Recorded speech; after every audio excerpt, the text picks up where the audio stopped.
Structure वो मैंने मैंने मेरा मिस हो गया था।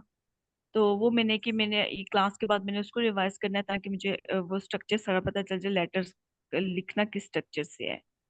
हाँ जी, एक थी जिसमें हाँ। स्टेप्स ऑफ राइटिंग हमने डिस्कस किया था। तो हम्म।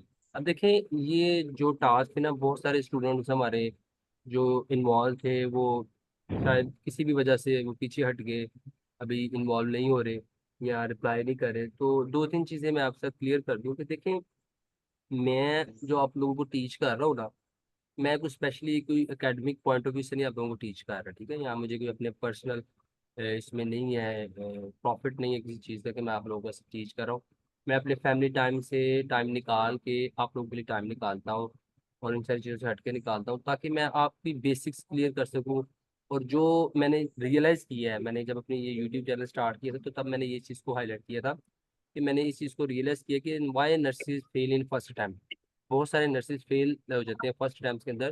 तो उसके पीछे रीज़न क्या होता है कि उनके अपने कंसेप्ट क्लियर नहीं होते, उनके बेसिक्स का नहीं पता था कि बेसिक क्या है इस एग्जाम को अटैम्प्ट करने के लिए। तो जब ये राइटिंग मॉड्यूल स्टार्ट किया था तो मैंने इसको इसलिए इसे डिज़ाइन किया था कि जब आपकी इंग्लिश की जो बेसिक्स है ना, जो पार्ट्स ऑफ स्पीच हैं, जो टेंसेस हैं, जो एक्टिवाइज पैसिवाइज हैं, जो सिंपल कंपाउंड हम्म। कॉम्प्लेक्स सेंटेंसेस हैं, जब आपको इनकी अंडरस्टैंडिंग डेवलप हो जाएगी, आप इसके लिए खुद से थोड़ी कुछ मैंने आपको मटेरियल प्रोवाइड किया प्रेजेंटेशन के पॉइंट से, और कुछ आप लोगों ने खुद से स्ट्रगल, मेरी मेरी ख्वाहिश थी कि आप खुद से स्ट्रगल करें और इसके बारे में स्टडी करें कि सर ने जो पांच छह चीज़ें बताई हैं है क्या। मुझे बहुत अच्छा लगा कि कल जब एक स्टूडेंट्स को, जैसे मैंने आपको बताया था, मैंने पंचुएशन का टास्क दिया था, ठीक है। तो हम्म। और किसी ने तो नहीं मुझे रिप्लाई किया, मुझे एक स्टूडेंट ने रिप्लाई किया जिसके अंदर उन्होंने पंचुएशंस को हाईलाइट किया कि पंचुएशंस होती क्या है, ये सिंबल्स होते हैं, उसमें फुल स्टॉप्स आता है, क्वेश्चन मार्क आता है, एक्सक्लेमेशन मार्क्स आता है, कोमा आता है, सेमी कोलन आता है, ठीक है। उसकी एग्जांपल दी, आगे कॉलन की दी, डैश हाइफन दिया, ठीक है। तो ये वो सारी चीजें हैं। ओईटी के अंदर सारी की सारी तो नहीं यूज होती, लेकिन जैसे फुल स्टॉप है, कोमा है, सेमी कॉलन है, और ये जैसे, ठीक है, अपोस्ट्रोफी है, तो ये चीजें किसी हद तक यूज होती हैं, ठीक है, ओईटी के अंदर। तो अब जब आपको लेटर लिखने से पहले इन चीजों की आपने स्टडी की होगी, आपका कंसेप्ट क्लियर होगा, तो आपको प्रॉब्लम कम होगी, ठीक है। फिर कुछ स्टूडेंट्स थे जिनसे मैंने कहा था जी कि आप चाहे कुछ भी हो, आप लेटर लिख के मुझे लाजमी एक्सटेंड करें, ताकि देखिए, आप जब तक डरेंगी, हेजिटेट फील करेंगी कि मुझे लिखा लिखाया मिल जाए, कोई लिखा लिखाया गाइड कर दे, तो आपका जो खौफ है वो किसी भी चीज़ का वो खत्म नहीं होता। जैसे कैनुलेशन को ले लें या एनजी ट्यूब को ले लें या कोई भी क्रिटिकल प्रोसीजर जो होता है, फॉर एग्जांपल वेंटिलेटर को हैंडल करना, बाईपैप को हैंडल करना, ये जो चीज़ें होती हैं जो आम नर्सिस को भी इतना नहीं पता था। आप किसी नए सेटअप में जाते हैं और इन चीज़ों को देखते हैं, तो जब तक आप दूर से देख रहे हो, आपके जहन में खौफ ही है कि इसको ऑपरेट कैसे करना है, इसकी सेटिंग्स कैसे छेड़नी है, इसको कैसे करते हैं। आपको खौफ कब खत्म होता है, जब आप उस मशीन को खुद से हाथ लगाते हो, ऑपरेट प्रैक्टिकल करते करते हो, हैं, हाँ। पेशेंट को अप्लाई करते हो। बाईपैप मास्क लगाने की भी एक टेक्निक होती है ना, तो वो जब तक आप बाईपैप मास्क पेशेंट को खुद नहीं लगाओगे, सिर्फ आरटीज को देखोगे या वीडियोज में देखोगे, तो आपका वो खौफ खत्म नहीं होगा। तो सेम इज लाइक राइटिंग भी है, राइटिंग एक स्किल है, एक टास्क है। तो जब तक आप लेटर लिखेंगे नहीं, आप सेंटेंस खुद से बनाएंगे नहीं, तो आपको अपनी वीकनेसेस का पता नहीं चलेगा। जब आपको अपनी वीकनेसेस का पता चलेगा तो फिर मुझे आपके लिए काम करना आसान होगा, आपके लिए लेक्चर बनाना आसान होगा। तो मुझे दुख इस चीज़ का है कि देखें, मुझे ना किसी हद तक ना मैं बड़ा डिमोटिवेटेड हो जाता हूँ जब चाहे 4 से 5 स्टूडेंट्स मेरे साथ हैं, लेकिन वो छोटी छोटी असाइनमेंट्स नहीं ना करते जो दी जाती हैं, एक्टिविटीज दी जाती हैं। और फिर आप लोग जब एक्सपेक्टेशंस रखो कि जी हमारा रिजल्ट वो एक्यूरेट आए, वो ज़्यादा अच्छा है, तो उसके फिर चांसेस कम होते हैं, ठीक है। इससे मैं भी डिमोटिवेट हो जाता हूँ, मेरा भी बाजू का प्रेजेंटेशन बनाने को दिल ही नहीं करता कि मैं किस लिए बना रहा हूँ, क्योंकि लोग उस चीज़ को वैसे एक्नॉलेज नहीं करते। तो ठीक है। तो ये दो चीज़ें हैं जो मुझे अच्छी लगी, जो स्टूडेंट्स ने मुझे रिप्लाई किया पंक्चुएशंस के बारे में, और ये जो एक लेटर लिखा उससे मुझे अंडरस्टैंडिंग डेवलप होगी कि वो कैसे लेटर को लिख रहे हैं। तो अब कुछ स्टूडेंट्स ने मुझे रिप्लाई किया, मैसेज किए इंडिविजुअली भी और यूट्यूब के ऊपर भी, कि ये सर जी जो आपने केस नोट सेलेक्ट किए हैं, ये हमें समझ नहीं आया ये कैसे सिलेक्ट किए हैं, ठीक है।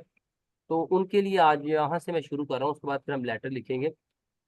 अच्छा, सिस्टर सना रह गई थी, सॉरी सिस्टर सना, आपकी क्या लर्निंग है और आपकी क्या अभी तक की अंडरस्टैंडिंग है जिसको आप समझती हैं कि कैसे अभी तक आपको राइटिंग की समझ आई है, कौन सी चीजें अच्छी हैं जो आपको क्लियर हो गई हैं, या कौन से अभी भी माइंड में क्वेश्चन है जिनको आप सोल्यूशन जिनका चाहती हो।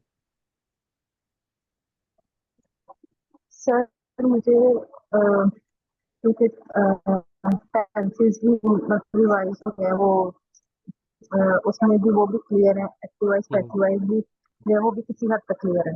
गुड। और अब मतलब मुझे पहले ना ये बहुत मुश्किल लग रहा था सिंपल कंपाउंडर कॉम्प्लेक्स ना, तो हम्म। लेकिन ये है कि ये मैंने ना मतलब रीड किया था कल, तो हम्म। मुझे इसकी ना समझ आ रही है। कॉम्प्लेक्स मुझे थोड़ा सा अभी भी है, लेकिन वो मैं खुद भी मैं सोच रही थी कि थोड़ा सा टाइम हम्म। निकाल के इसको टाइम दूंगी, हाँ तो जी। फिर वो भी थोड़ा और समझ आ जाएगा। हम्म। बाकी और क्लियर है, लेटर भी वो तो आज और ज्यादा हो जाएगा, आप और भी बता देंगे तो।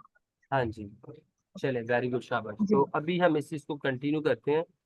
तो एक चीज तो ये है कि जी देखें जी, जिस चीज का ना आजकल यूट्यूब ने ऐसी चीज बन गई है, गूगल यूट्यूब, कि आपको दुनिया की कोई भी चीज की इंफॉर्मेशन नहीं है ना, आप यूट्यूब पे और गूगल पे लिखते हो ना, तो वो उसकी सारी डिस्क्रिप्शन और सारा डाटा उसका निकाल के देते हो। ठीक है। और वो इन्फॉर्मेशन जो आपको कोई बताए, जैसे मैं टीचर हूँ, अगर मैं कुछ ऐसे आसान लफ्जों में बताता हूँ, जैसे उर्दू में बताता हूँ या कुछ एग्जांपल्स दे के बताता हूँ, तो वो अंडरस्टैंड करना इजी हो जाता है। या जब आप खुद से यूट्यूब पे वीडियोस देखते हैं ना, एक से दो टीचर्स की, तो उससे आपकी अंडरस्टैंडिंग हो जाती है। तो आप लोगों ने अब अपनी प्रैक्टिस ऐसे ही रखनी है। जो स्टूडेंट्स के जहन में क्वेश्चन रेज होते हैं, जो उनको प्रॉब्लम लगती है, जो उनको लगता है कि यार ये मुझे खुद से समझ नहीं आ रही, आप पहले यूट्यूब पे सर्च कर लें, एक दो उसकी वीडियोस देखें, छोटी छोटी वीडियोस देखा करें। ठीक है। और सेकंड चीज ये है कि आपने क्या करना है कि आपने मुझे सेंड कर देना है, कि चलो मैं उसके ऊपर अगर कुछ स्पेशल आपको एजुकेट कर सकूं, अपने पॉइंट ऑफ व्यू से आसान तरीके से अगर समझा सकूं, तो मैं इसको समझा दूं। ठीक है। तो आज ठीक हो गया, वेल डन। अब मैं कंटिन्यू करूंगा आज की प्रेजेंटेशन। तो उसके अंदर सबसे पहले जो चीज़ हाईलाइट मैं करूंगा वो यही है कि जो आपने देखें, सबसे पहले आपको लेटर लिखने का पता चल गया कि लेटर के अंदर 5 मिनट आपने लेटर को पढ़ना है। उसके बाद आपने सबसे पहले जो केस नोट्स हैं उसको पढ़ के आपने माइंड के अंदर बनाना है कि जो राइटिंग टास्क है, सारी चीज़ें आपकी ये देखें, जो कीवर्ड्स होते हैं ना, मैंने आपको शुरू से बताया था कि लिसनिंग, रीडिंग, राइटिंग, स्पीकिंग, सब के अंदर कुछ कीवर्ड्स हैं जो आपको हेल्प आउट करते हैं कि आप किस तरह आपने आगे लेके चीज़ों को चलना है। तो राइटिंग के अंदर क्या है, जो राइटिंग टास्क है, राइटिंग टास्क के अंदर जो कीवर्ड्स होते हैं ना, जैसे मैंने एक चीज़ हाईलाइट की थी, आप इधर पढ़ सकते हैं, लिखा हुआ है कि briefly outline Jake Peterson history and your concern. अब ये हमारे कीवर्ड्स हैं। राइटिंग टास्क के अंदर जो आपके कीवर्ड्स होते हैं, जो उसने पूछा होता है राइटर ने, कि आपने जिसको लेटर लिखना है, आपने उसको किन चीजों के बारे में बताना है, वो जो चीज लिखी होती है ना, वो आपको हेल्प आउट करती है कि आपने कौन से केस नोट्स उठाने हैं। ठीक है। तो अब जब हमने इस लेटर के अंदर देखा कि इस लेटर के अंदर मेन चीज उन्होंने लिखी थी कि briefly outline Jake Peterson history and your concern, तो अब हमने जब लेटर को पढ़ना है, तो तब हमने देखना है कि इसमें हमें पेशेंट की हिस्ट्री कौन सी लग रही है इंपॉर्टेंट, जो उसके डिप्रेशन, हेयर लॉस और एग्जाम से रिलेटेड है। जो उसकी देखें, एक जो क्वेश्चन में पूछा हो हिस्ट्री और कंसर्न, सेकंड जो पेशेंट की प्रॉब्लम है, तो इस केस के अंदर पेशेंट की प्रॉब्लम क्या है कि उसने एग्जाम देना है और उसको डिप्रेशन है हेयर लॉस का। अब जो हेयर लॉस और डिप्रेशन से रिलेटेड चीजें होंगी, वो हमारे लिए इम्पोर्टेंट होगी, जो हम उस राइटिंग, क्योंकि एग्जाम मेन चीज आ गई इसके अंदर कि एग्जाम अरेंजमेंट। हमने जिसको लेटर लिख रहे हैं, हमने उसके लास्ट में पढ़ा था, तो उसके अंदर उसने लिखा था कि स्पेशल एग्जाम अरेंजमेंट चाहिए। अब जो चीजें एग्जाम से रिलेटेड होंगी ना, और पेशेंट से रिलेटेड होगी जिसकी हिस्ट्री है, वो हमारे लिए इंपॉर्टेंट होगी। तो जब हम शुरू से स्टार्ट करते जी हैं, क्योंकि अभी हमने पेंसिल का इस्तेमाल नहीं करना, हमने सिर्फ पढ़ना है, तो हमने ये दो चीजें ध्यान में रखनी है कि पेशेंट की डायग्नोज क्या है, और जो राइटिंग टास्क के अंदर हमें कीवर्ड्स मिले हैं वो क्या है, कि हमने करना क्या है, पेशेंट के बारे में बताना क्या है। ठीक है। उनको मद्देनजर रखते हुए अपनी अपनी जो सेटिंग के अंदर जो आपकी सिचुएशन है, आप नर्स हो बोर्डिंग स्कूल के अंदर, आपने आइडेंटिफाई करना है कि मैंने कौन सी चीज बतानी है, जिसको मैं लेटर लिख रहा हूँ उसके लिए कौन सी चीज इंपॉर्टेंट।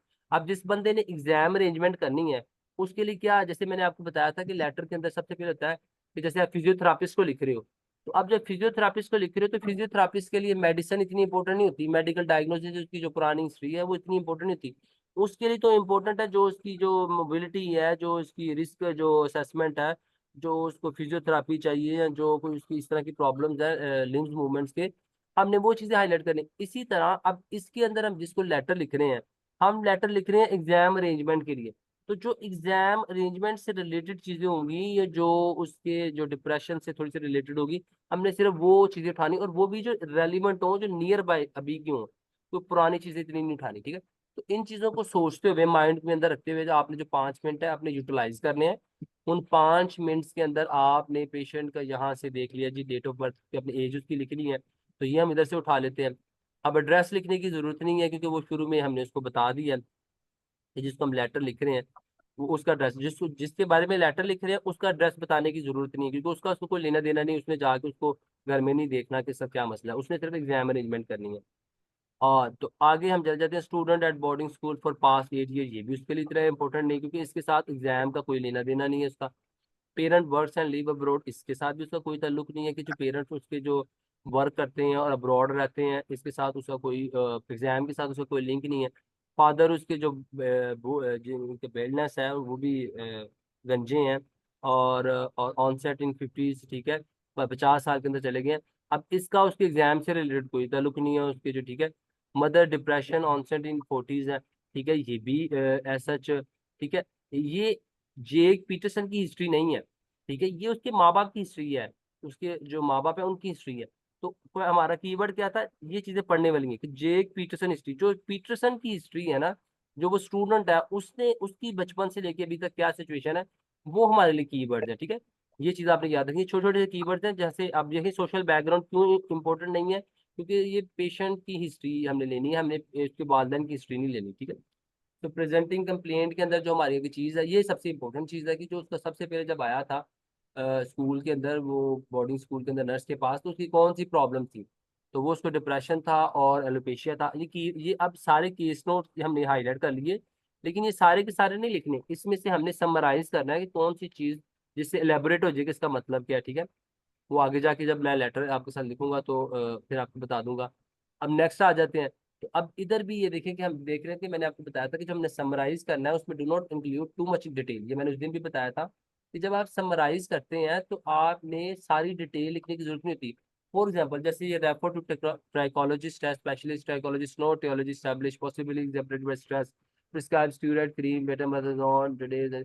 अब यहाँ पे मैंने आपको चीज एक बताई थी कि जो आउटकम होते हैं, जो रिजल्ट निकलते हैं, जब कोई भी स्टडी, आप कोई भी थेरापी पढ़ते हैं, कोई ट्रीटमेंट पढ़ते हैं, तो उसमें जो थेरापी होती है और उसका जो आउटकम होता है, वो मेन चीज होती है। आपने उन चीजों को हाईलाइट करना था। होपफुली आप इस चीज को समझ गए होंगे कि जब कोई भी ट्रीटमेंट दी जाती है या कोई भी प्रोसीजर किया जाता है, तो उस प्रोसीजर के दौरान जो मसले मसाइल हुए, आपने वो मेजर मसला हो तो ठीक है, कोई माइनर सी ऐसी चीजों में तो वो इतनी इंपॉर्टेंट नहीं होती। इंपॉर्टेंट क्या होता है, जो आउटकम निकलता है उस चीज से। फॉर एग्जाम्पल, ट्राइकोलॉजिस्ट को रेफर किया तो उसके बाद कोई सिग्निफिकेंट इंप्रूवमेंट, जो कोई एटियोलॉजी डेवलप नहीं हुई, तो बस ये दो चीजें इंपॉर्टेंट है। Personality changes, regression, sleep loss, medication discontinue, ये इतनी इंपॉर्टेंट नहीं है, या इसको इतना हाईलाइट करने की तो जरूरत नहीं है, क्योंकि इसका ताल्लुक भी एग्जाम के साथ नहीं। सेकंड चीज मैंने आपको बताया था। अब आप मुझे बताएं, जिस बंदे ने एग्जाम अरेंजमेंट करनी है, उसको आप अगर बता रहे हैं जी कि इसको क्रीम लगाई थी, ये हुआ था, इसकी ये हुआ था, उसका इससे क्या ताल्लुक, इस क्रीम लगाने से उसने तो नहीं दवाई को आगे पीछे करनी इसकी। तो ये चीजों को मद्देनजर रखते हुए आपने केस नोट्स को डिवाइड करना है, सिलेक्टिव करना है कि कौन कौन से जो केस नोट्स हैं वो आपके ज्यादा रेलिवेंट है, ठीक है। फिर अगली चीज आ जाती है कि जब आपने देखा कि दिसंबर के अंदर उसको क्या हुआ है कि उसको रिटर्न हुआ है, तो कोई चीज मेजर खत्म हो गई थी, दोबारा आई है, तो वो एक इम्पोर्टेंट चीज है, उसको आपने थोड़ा सा जर्नलाइज करके लिखना है। इसके अंदर भी वो सारी चीज लिखने की जरूरत नहीं कि हुआ क्या, डॉक्टर ने इसको क्या रिकमेंड किया। हाँ, उसको जो होम्योपैथी था वो इसने यूज की है, वो हम जरूर आउटकम लिखेंगे कि होम्योपैथिक करने के साथ उसके बाद क्या उसको डिफरेंस आया, ठीक है, उसके साथ क्या आउटकम हुआ। तो होम्योपैथिक एक नई ट्रीटमेंट इधर आई है ना, बाकी चीजों से हटके, तो वो हम जरूर इसको हाईलाइट करेंगे। तो इस तरह अब आपको काफी हद तक समझ आ जानी चाहिए कि आपने किन चीजों को देखें। ये मैंने चीज आपको बताई थी कि हर केस नोट फर्क होते हैं, हर राइटिंग जो टास्क होते हैं वो डिफरेंस होते हैं। आपने अपने राइटिंग टास्क को गौर से पढ़ना है, कीवर्ड से समझना है कि वो राइटर मैं लिख किसको रही हूँ, उसके अंदर उसको मैंने बताना क्या चीजें हैं, ठीक है। फिर पेशेंट की डायग्नोज क्या है, ये तीन चीजों को मद्देनजर रखते हुए आपने केस नोट्स को सिलेक्ट करना है, और जो आपकी टास्क होगी उससे रिलेटेड आपके केस नोट्स ऊपर नीचे होंगे या चेंज होंगे, ठीक है। तो अभी हम कोशिश करते हैं कि इधर हम थोड़ा सा लेटर में आपके साथ लिखूं, क्योंकि मैंने सारी चीज़ें पढ़ ली हैं। तो मैं आपको बताऊंगा कि आप लेटर किस तरह थोड़ा सा लिख सकते हैं। डिफरेंट किस्म के स्टार्ट होते हैं, इसमें कोई एक सेट फॉर्मेट नहीं है। आप किसी भी फॉर्मेट के अंदर लेटर को स्टार्ट कर सकते हैं, ठीक है। हर एक अपना आता है। कुछ लोग स्टार्ट करते हैं जैसे थैंक यू से करते हैं, ठीक है। थैंक यू फॉर एक्सेप्टिंग, ठीक है। तो ये एक अपना स्टाइल है, ठीक है, लिखने का। आप जिसको लेटर लिख रहे हो, रेफर कर रहे हो, आप उसका थैंक्स से स्टार्ट करते हो कि आपने मेरे पेशेंट को एक्सेप्ट करे, उस चीज़ का थैंक्स, ठीक है। ये बहुत अच्छा है। ओईटी में इस जो इस ये थैंक यू फॉर एक्सेप्टिंग, ठीक है, अगर आप लिखते हैं तो ये एक बड़ा अच्छा ओईटी में समझा जाता है, यूनिक समझा जाता है। जो एक नॉर्मल और स्टैंडर्ड होता है ना, जो मैंने भी खैर यही सीखा था, जो मैं आपको बताने लगा हूँ, कि वो क्या था कि this letter has been written regarding Mr Jake Peterson, ठीक है। तो अब हमने लिख दिया कि आगे हम इसको डिस्क्राइब फर्दर कर देते कि एन 18 अच्छा, इधर एक चीज सीखने वाली है, ये आप याद रखिएगा। अच्छा, आप लोगों को मैंने एक वो सेंड की है, ग्रामर वाली वोकेबलरी सेंड की है, वो किस किसने गो थ्रू की है? चले, वो गो थ्रू आपने लाजमी करनी है, हम उसको भी डिस्कस नहीं करते, अभी हम लेटर को कंप्लीट करते हैं। कि आपने वो गो थ्रू लाजमी करनी है। उसके अंदर बहुत सारे जो सेंटेंसेस है ना, कि कौन सा राइट सेंटेंस है, किस फॉर्म में राइट सेंटेंस है, उसको कैसे लिखना है, वो बड़ा बताया है। उसके साथ आपने जो मेन मेन आपकी जो सबसे पहले आप खुद लेटर लिखें, जो आपकी उसमें गलतियां हाईलाइट होती हैं, उसको फिर आपने जो है ना वो उस लेटर से आपने देखना है कि यार इस लेटर में अगर ये गलती है और उस गलतियों का हल क्या है, वो आप उस लेटर से भी ढूंढ सकते हैं, और जो मुझसे लेटर चेक करवाएंगे वो भी मैं आपको बता दूंगा, ठीक है। अब इसमें बताना ये था कि जो एन 18 ईयर, अगर आप 18 ईयर ओल्ड लिखते हैं तो आपने ऐसे लिखना है, हाइफन दोनों में डालना है, ठीक है। लेकिन अगर आप लिख देते हो ईयर्स, ठीक है, तो ये इस तरह फिर आपका चल जाएगा, ठीक है। ईयर्स अगर आप लिख देते हैं तो फिर आपको हाइफन लिखने की जरूरत नहीं, लिखेंगे 18 ईयर्स स्टूडेंट, ऐसे लिख देना, ठीक है। तो मैं जो लिखता हूँ, मेरे लिए जो मुझे बेस्ट लगता है वो ये लगता है कि सबसे ईजी है। मैं उसके साथ-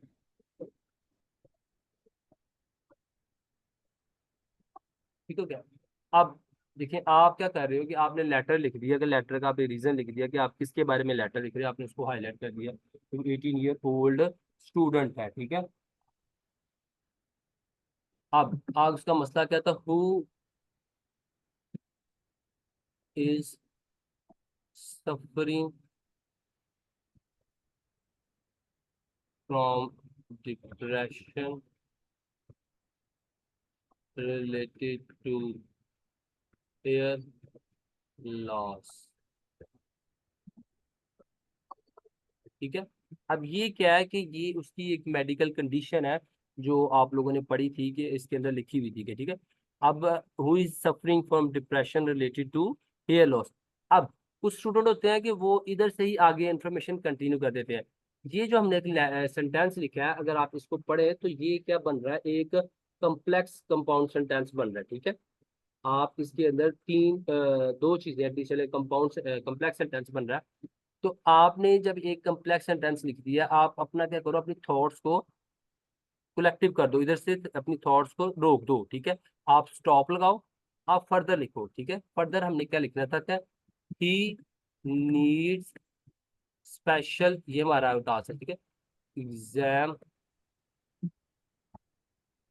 arrangement there for special exam arrangement and independent living, ठीक है। इंडिपेंडेंट लिविंग उसने करनी थी उसके पास, जिसके पास वो भेज रहा है, ठीक है। इंडिपेंडेंट लिविंग, आगे आगे आप उसकी जो जगह का नाम है वो भी लिख सकते हैं, ठीक है। वो थी लिविंग इन हिलस्टॉन, ठीक है, इंडिपेंडेंट लिविंग इन इन ये कैपिटल आएगा प्लेस का नाम,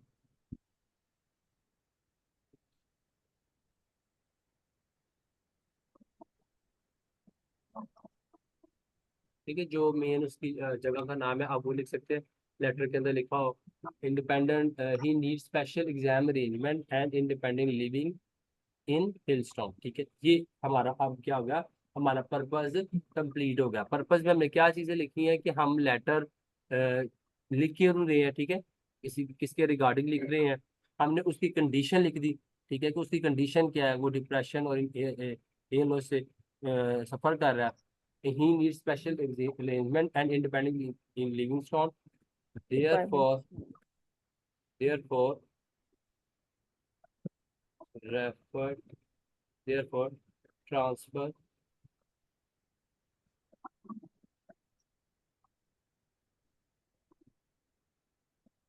transfer under your care। ये हमारा पर्पस अब हमारा कंप्लीट हो गया। पर्पस के अंदर हमने हमारा रीजन भी हो गया कि हम आपके पास इसको ट्रांसफर क्यों कर रहे हैं, क्योंकि ट्रांसफर इसलिए कर रहे हैं क्योंकि उसको स्पेशल एग्जाम अरेंजमेंट चाहिए और independent living in he needs special exam arrangement and independent living in and starting to live starting। देखिए ये छोटी छोटी सी चीजें होती हैं जो मैं पढ़ रहा हूँ साथ साथ क्लियर कर रहा हूँ। He need special exam arrangement and starting to live, ठीक है। अब यहाँ पे क्या हो रहा है कि मैं थॉट्स को क्लियर कर रहा हूँ, मैं बता रहा हूँ कि ही नीड स्पेशल अरेंजमेंट, उसको स्पेशल अरेंजमेंट चाहिए, and starting to live independent living in starting to live independently, ठीक है, इंडिपेंडेंट। अगर आप इसको कैंसिल भी कर दे तो मेरे ख्याल से इसको अगर आप नीचे ले आए तो वो ज्यादा बेस्ट होगा। ये हमारा मेन चीज है, टास्क। ही नीड स्पेशल एग्जाम अरेंजमेंट,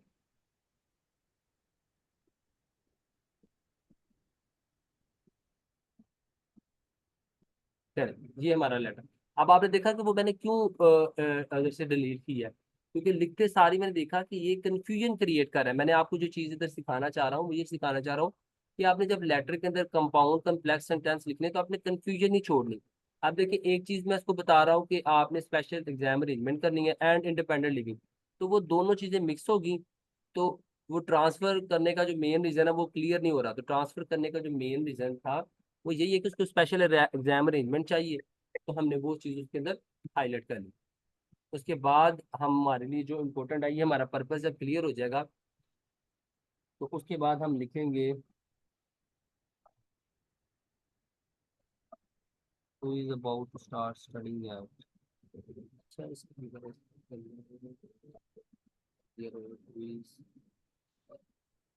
ये सही है इसको ना, क्योंकि इसके अंदर जो मेन चीज़ है ना वो ट्रांसफर करने का रीज़न ये भी है कि who is about to start studying at studying at जो उसकी यूनिवर्सिटी है, ठीक है, यूनिवर्सिटी कौन सी थी जी, मार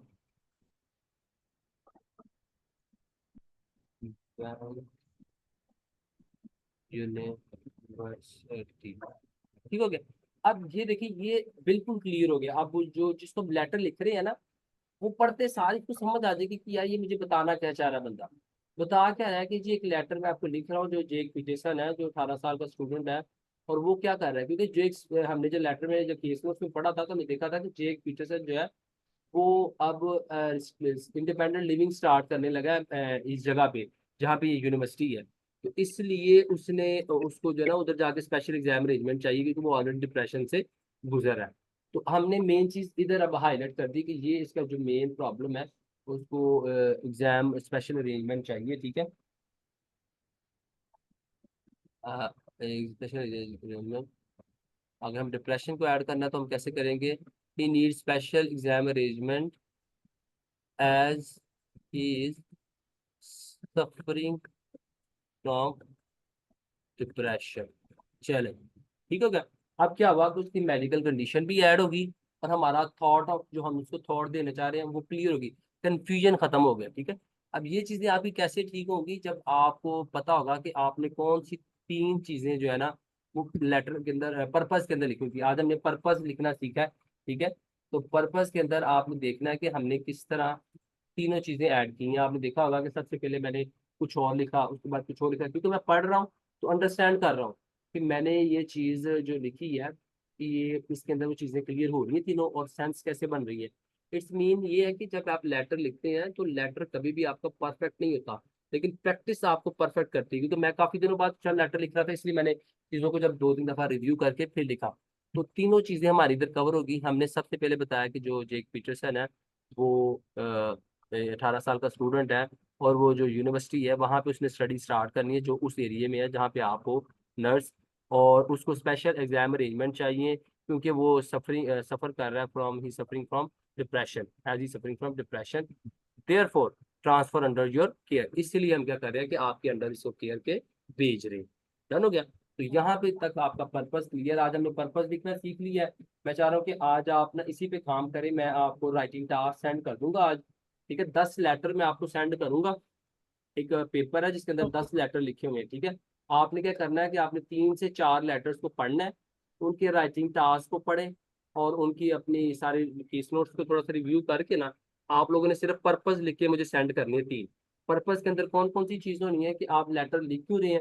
आप किसी भी तरीके से स्टार्ट कर सकते हैं। आप लिख सकते हैं कि I am writing a referral letter, I am writing a transfer letter, I am writing a discharge letter. वो जो भी लेटर को पढ़ के आपने समझना है, फिर हम उसको डिस्कस करेंगे कल। ठीक है, होपफुली कल भी हो सका तो मैं आपकी क्लास जरूर लूंगा, टाइम निकाल कर ना आधा घंटा घंटा।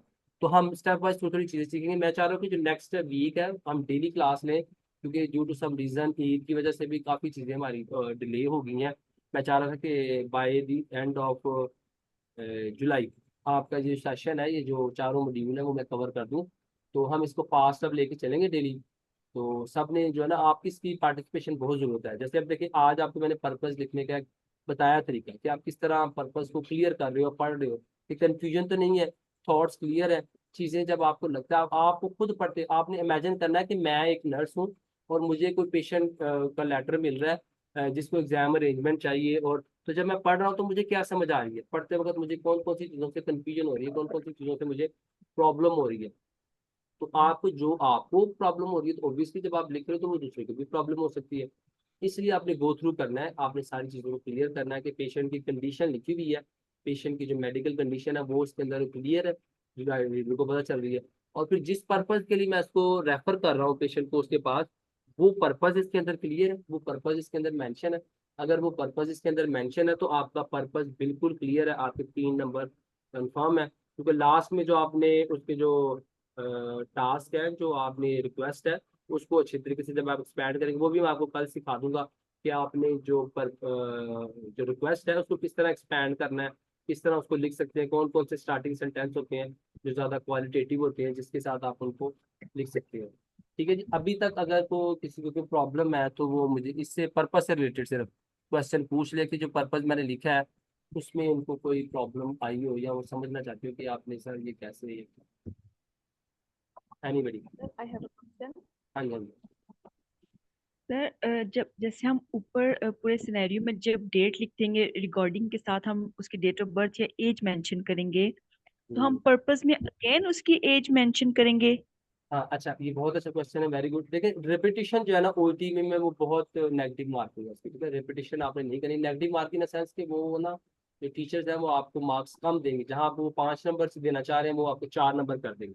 तो इसको मतलब वो नेगेटिव मार्किंग करना। हाँ जी, अगर आपने लेटर के स्टार्ट में फॉर एग्जाम्पल आपने लेटर के स्टार्ट में पेशेंट की डेट ऑफ बर्थ सिर्फ लिखी है, सिर्फ डेट ऑफ बर्थ लिखी है, तो नीचे अगर आप उसकी एज लिखते हैं तो दैट इज एक्सेप्टेबल। ठीक है, ओके। अगर आपने स्टार्टिंग में एज लिख दी है बट डेट ऑफ बर्थ और एज दोनों लिख दी है, या सिर्फ एज लिखी है, तो नीचे आप एज नहीं लिखेंगे। ओके। ठीक है, ये चीज आपने याद ठीक। रखनी है। और हाँ जी ठीक है, और कुछ? सर और साथ आपने ना एक कनेक्टर्स के ऊपर भी वीडियो बनानी है कि इस राइटिंग में ना कनेक्टर्स कौन कौन से हम यूज कर हाँ जी सकते हैं। जरूर, मैं कनेक्टर्स पे आपको, मैंने प्रेजेंटेशन ऑलरेडी मेरे पास एक बनी पड़ी हुई है, उसको मैं थोड़ा रिव्यू कर लूंगा, कुछ और ऐड करना हुआ तो वो ऐड करके, कनेक्टर वाली वीडियो ऑलरेडी मेरे पास है, वो मैं जरूर आपकी नेक्स्ट 2 to 3 डेज के अंदर दूंगा। ठीक है। तो अब सबसे पहले हमने आज आपको क्या सीखा है, आप लोगों ने, कि आपने देखा है कि आप लोगों ने केस नोट सेलेक्ट कैसे करना है। ठीक है, क्योंकि ये जो कंफ्यूजन है ना, आज आपकी क्लियर होनी चाहिए। अगर इससे रिलेटेड कोई क्वेश्चन आता है मुझे अभी पूछेगा। कैसे सिलेक्ट करना है, सबसे पहले आपने राइटिंग टास्क के अंदर कीवर्ड्स पढ़ने के, राइटिंग टास्क के अंदर कौन से मेन कीवर्ड्स हैं। ठीक है, जैसे यहाँ पे briefly outline Jake Peterson history और योर कंसर्न था। और दूसरी चीज कौन सी होती है, मेडिकल डायग्नोज, जो उसकी मेडिकल डायग्नोज है। ठीक है। तीसरी चीज कौन सी होती है, जो लास्ट में प्लान लिखा होता है ना, जैसे किसी लेटर के अंदर आप देख सकते हैं कि लास्ट में उन्होंने प्लान लिखा हुआ है कि आप मॉनिटर जांच करें प्लान। और ऑर्गेनाइज स्पेशल एग्जाम अरेंजमेंट। ठीक है। तो जो डिस्चार्ज प्लान होता है या लास्ट विजिट के अंदर जो प्लान होता है, जो रिक्वेस्ट होती है, इन तीन चीजों को आपने मद्देनजर रखना है। और आपको ये पता होना चाहिए कि पेशेंट, ये जब केस में सेलेक्ट कर रहा हूँ मैं, ये जो बंदा जिसको मैं लेटर लिख रहा हूँ, ये पेशेंट को जानता है कि नहीं जानता। ठीक है। जब आपके माइंड में ये चार चीजें चल रही हैं, आप नोट्स पढ़ रहे हो, आप सोचो यार ये इससे रेलिवेंट है कि नहीं है। ठीक है। एक पेशेंट बंदा है जिसने एग्जाम अरेंजमेंट करानी है, उसके लिए उसकी मेडिकल जो सोशल बैकग्राउंड हिस्ट्री है वो कितनी इंपॉर्टेंट हो सकती है, उसका क्या फायदा हो सकता है। जिसने एग्जाम अरेंजमेंट करानी है उसको इस चीज़ का क्या फायदा है कि भाई जो इसका बाप है, सॉरी, ये नॉन स्मोकर है और ये अल्कोहल नहीं पीता, उसको इससे कोई इसका फायदा नहीं। ठीक है। उसको, उसके पेरेंट्स उसके जो अब्रॉड वर्क करते हैं, इसका उसको कोई फायदा नहीं। ठीक है। जो मेन उसको इस चीज़ का जो जो नोट्स आपने सेलेक्ट करने हैं, वो इस चीज़ से सेलेक्ट करने हैं कि जो उसकी जो जो ट्रीटमेंट उसकी चली है, जो उसकी हिस्ट्री है। क्योंकि हमने राइटिंग टास्क के अंदर भी पढ़ लिया था कि हमने पेशेंट की हिस्ट्री को हाईलाइट करना है, कि जो पेशेंट की अपनी हिस्ट्री है, जब उसने इलाज शुरू कराया, जब वो डायग्नोज हुआ, उसके बाद से जो उसकी हिस्ट्री बनी है, वो हमारे लिए इंपॉर्टेंट हो जाती है। और थर्ड से मैंने केस में सेलेक्ट करने में एक और चीज़ आपको क्या बताई, कि आपको समराइज करना आना चाहिए। कि आपने जब 5-6 चीजें इकट्ठी लिखी हुई हैं, ये देखिए, अब मेरी एक बात सुनिएगा, बहुत सारे स्टूडेंट सोचते होंगे कि सर ये कैसे करना है, ये मैं करके दिखा दूं। नो डाउट, मैं अगर आपको इसके लिए करके दिखाऊं तो मैंने एक दफा आपको यहाँ पे करके भी दिखाया, मैंने आपको उसमें मेन चीज बताई कि समराइज करते वक्त कि आपको दो चीजों का ख्याल रखना है। कि जो चीज आप बताना चाह रहे हो, जो ट्रीटमेंट बताना चाह रहे हो, जो रेफरल उसका बताना चाह रहे हो, जो कोई भी चीज उसके अंदर जो मेन चीज हुई है और उसके साथ आउटकम क्या है, आउटकम क्या निकला है, ये मेन चीज है। ये दो चीजें आपके नोट्स के अंदर, जो भी आप नोट्स, केस नोट्स पढ़ रहे हो, उसके अंदर ये दो चीजें उठा लो और उसको सेंटेंस के अंदर बना के लिख लो। तो आपके मार्क्स 100% आपके इंप्रूव होंगे, आप बी ग्रेड के अंदर स्टैंड करोगे। ठीक है। Anything else?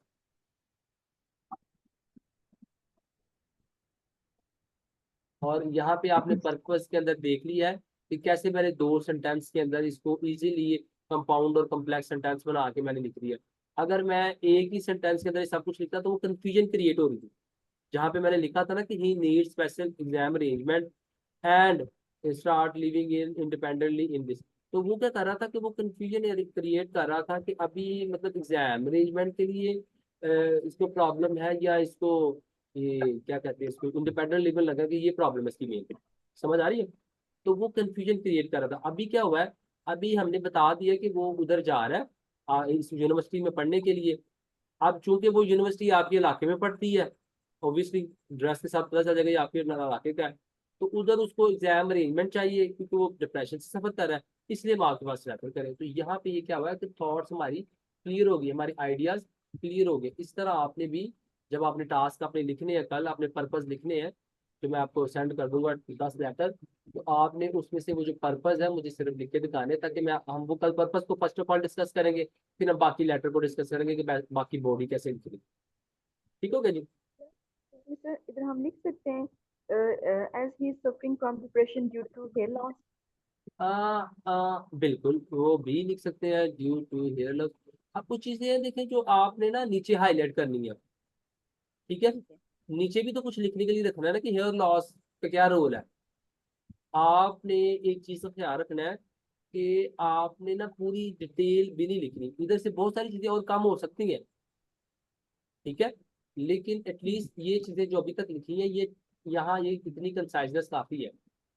इतनी आप देखें, अगर हम लिख देते हैं तो ये लिख देते हैं depression due to hair loss. ठीक है।